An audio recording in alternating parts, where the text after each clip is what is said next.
রাজ্যের ৬ জনগোষ্ঠীর তফসিলি স্বীকৃতি প্রদানের প্রচেষ্টা এই নিয়ে অসম বিধানসভার চলতি শীতকালীন অধিবেশনের তৃতীয় দিন বৃহস্পতিবার একটি বিল পেশ হওয়ার কথা। প্রস্তাবিত বিলটিতে বুধবার অনুমোদন জানিয়েছে রাজ্য মন্ত্রিসভা। প্রস্তাবিত বিলটি নিয়ে বৃহস্পতিবার সরকারকে আক্রমণ বিধানসভার বিরোধী দলনেতা দেবব্রত শইকীয়ার। বহুদিন ধৰি ৬ জনগোষ্ঠীক বিগত ১২ বছৰ ধৰি শাসকীয় পক্ষই বঞ্চিত কৰি থৈছিল।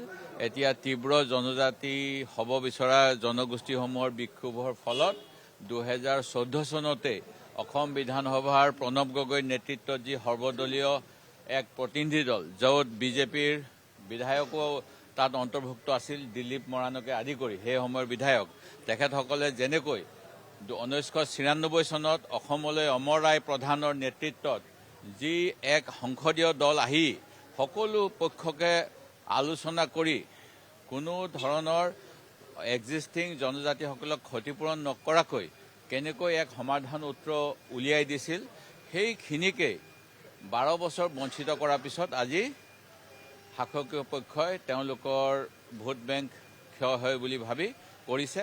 জাষ্টিছ ডিলেড হ'লেও মানে জাষ্টিছ ডিনাইড হয়।